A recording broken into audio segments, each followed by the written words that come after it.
Hi folks, in this video what we're going to be looking at is the range breakout setup. First thing that we need to do is identify the overnight trade range. The overnight trade range for me is the Asian session range. So typically in the overnight session, price is contained within the previous swing high and the previous swing low to be made. Swing high is a bar preceded and succeeded by lower highs. Swing low is a bar preceded and succeeded by higher lows. So that last swing low is there, and the last swing high to be made for yesterday's price action is there, and price, as you can see, was contained within the previous swing high and the previous swing low. Price is making lower highs and higher lows within that swing high and swing low. Price is range bound, so that is my overnight trading range identified. The next thing that I want to note with the range is this range at an ideal location? What I'm looking for is for price action, this range to be at the high end of the previous day's high-low range. So these solid red lines, these are the previous day's high-low, highs and lows. So what I can see is that this high-low range is at the top portion, the top third portion basically, of the previous day's high-low range. That's an ideal location that I'm looking for. I've identified the overnight range. In this case, it's at an ideal location. So what I'm now looking for is for price to move out of the boundaries of the range bound location. What I'm not going to do, and we'll come on to this later, is I am not going to place what's known as a bracket trade. Most of the textbooks say that we should place a buy, when you identify a range, that you should place a buy order above and a sell order below. Whichever one is triggered first, the opposite order becomes your stop loss location. Other suggested stop losses are 50% of the range. So for example, you would place a buy order above, a sell order below. If the buy order was triggered, your stop loss would go up 50% of the stop size. The idea behind that is that the height of the range is your target.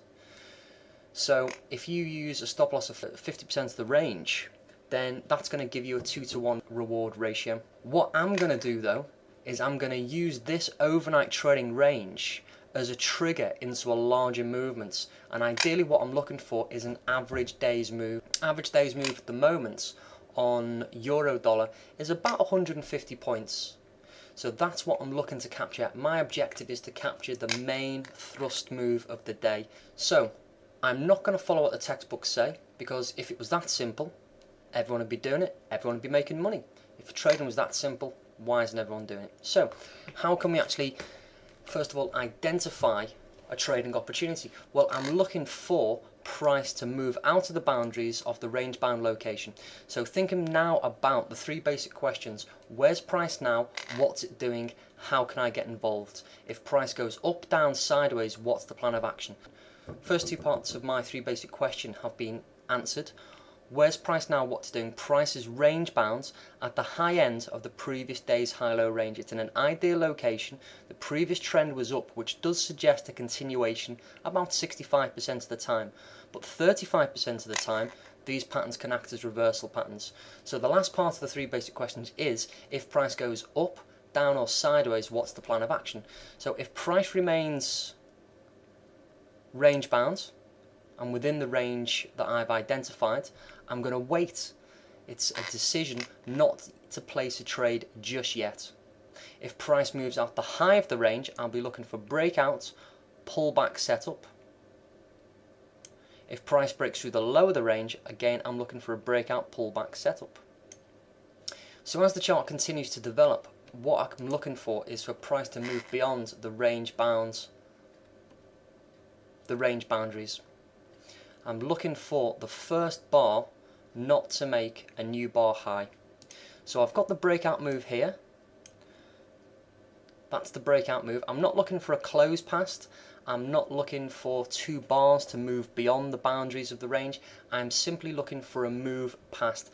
That could be 1 pip, 5 pip, 10 pips, 20 pips.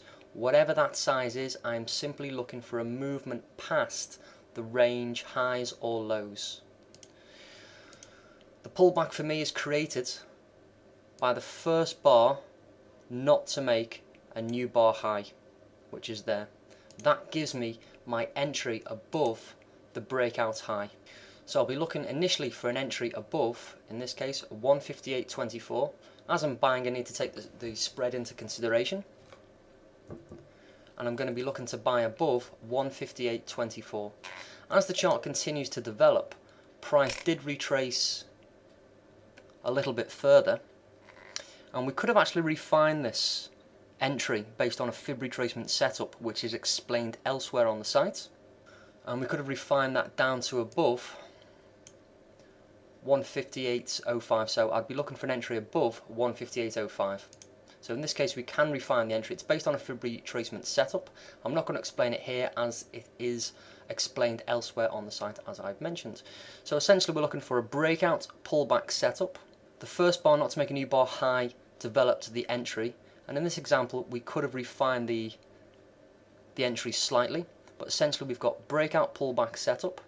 Stop loss goes past the event. The event is the pullback and goes below the lowest point that price retraced to after the breakout move. So stop loss location for me is going to go below 157.90, which is past the lowest point of the retracement after the breakout move. So identify the range, then wait for price to move beyond the range boundaries. That's the breakout, either up or down outside the range. Then I'm looking for a pullback to develop, either on the 15-minute chart, which is what we're looking at here. Ideally what I look at is initially the lower time frames personally, to try and get a slightly earlier entry than what I could get on the 15-minute chart, and ultimately a slightly lower risk on the trade. So without taking trade management into account on how I manage this trade as an individual, let's just focus on the pattern itself.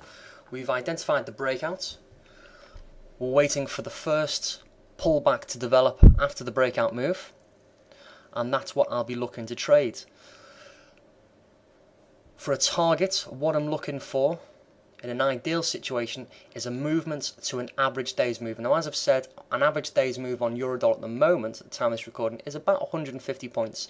All I'm doing is adding 150 to the low of the day. The low of the day is 157.65, so I'm just adding 150 points to the low of the day, and that gives me a projected target based on an average day's move. It can do more than an average day's move, as we know. It can do less than an average day's move. What I'm looking for is a target on average of 150 points. Sometimes we'll get it, sometimes we won't. So without going again into the details of how I actively manage the trade, my ultimate target goal is an average day's move.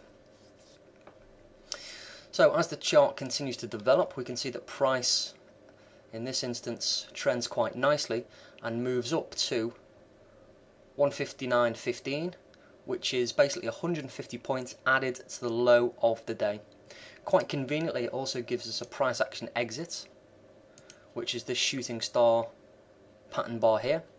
There's also alternative methods, and on the website I describe my money management tactic, my trade management tactic, which is my active trade management when certain parameters and conditions are met. But from the pattern's perspective, we've identified the range, taken the breakout pullback setup, and ideally looking for a target based on an average day's move.